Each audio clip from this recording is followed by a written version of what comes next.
Salut tout le monde, bienvenue dans ce débrief de la Coupe d'Afrique des Nations. Pour cette deuxième journée des phases de groupe, ici on avait cette belle affiche ici. La Côte d'Ivoire qui jouait contre le Cameroun. Les deux équipes ici se neutralisent sur un score de 1 but partout ici. Les deux équipes se partagent le point.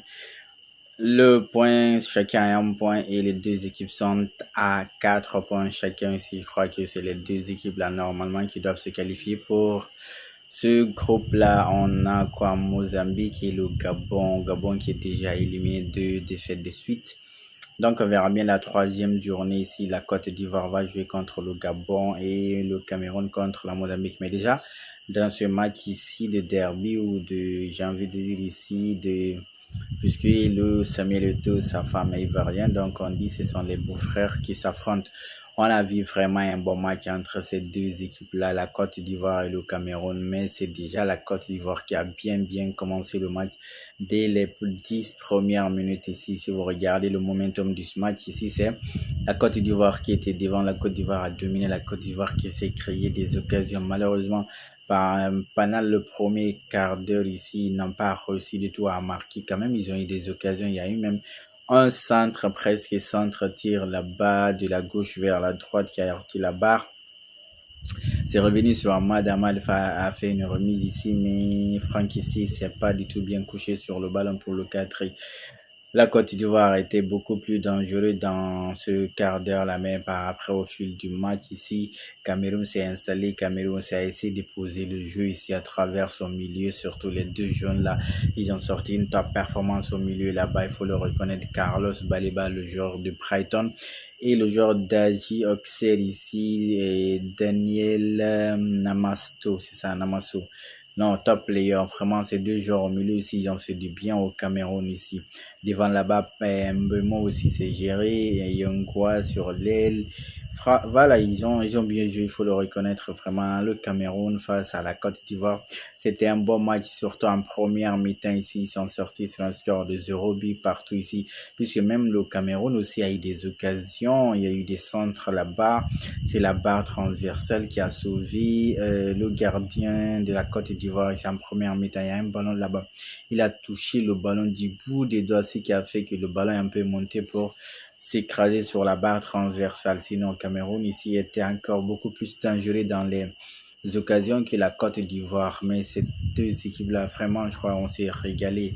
Ahmad était très remis en première mi-temps. Il a eu une frappe là-bas. Il a donné des passes là-bas en retrait. 2 passes en retrait là-bas, juste à la rentrée de la surface.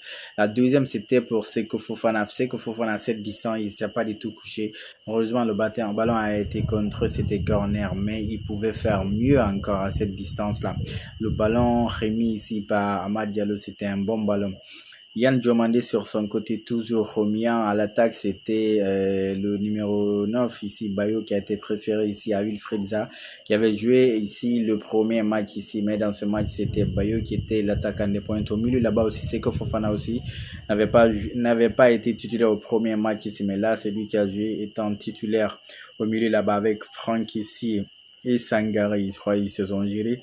Même s'il y avait de la bataille entre ces milieux-là, ici Sangare, ici Seko Fofana, le capitaine ici Franck ici, de l'autre côté ici Carlos Baleba ici et Daniel Lamasto. Wow. En deuxième mi-temps encore, les gars, ils ont repris. Côte d'Ivoire aussi a eu le ballon en début. Parce que si vous regardez les deux mi-temps, en première mi-temps, on va dire c'est la mi-temps ici de la Côte d'Ivoire. Ils ont dominé sur tous les compartiments. Deuxième mi-temps, surtout le Cameroun aussi, la fin du match, ils ont très bien fini le dernier quart d'heure ici de la deuxième mi-temps. Puisqu'en premier lieu, c'est l'Ivoirien qui a marqué ici. Je veux parler ici de Ahmad sur un ballon envoyé presque en contre-attaque. Là-bas, il a poussé, il est rentré sur son pied gauche. Et le plus souvent, les joueurs de pied gauche, on a vu des Ariane Robben ici. Le plus souvent, quand il rentrait, Robben de Riyad Mahrez, quand il rentrait sur le pied gauche, ça faisait très mal. C'était toujours des jolis buts. Il a envoyé un joli but là-bas. Ahmad, c'est 2 matchs, 2 buts ici. C'est le meilleur buteur ici des Ivoiriens. Ici, ça faisait 11-0 ici. Tu te dis, ok, d'Ivoire peut gagner ce match ici puisqu'ils étaient les plus dangereux, ils étaient ceux qui dominaient. Mais par après, je crois que, comme j'ai dit ici, Cameroun aussi a récupéré là-bas. Puisque sur le but de Ahmad, c'est sur un travail du latéral gauche ici de la Côte d'Ivoire, le numéro 3. Lui, il est trop fort hein, avec le double contact. Il a fait un double contact. Tac, tac.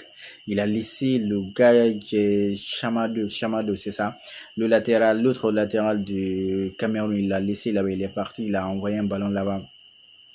Au milieu, celui qui a donné à Ahmad Diallo le top performance de la part du latéral. Même en deuxième, après aussi égalisation, il a fait une action là-bas.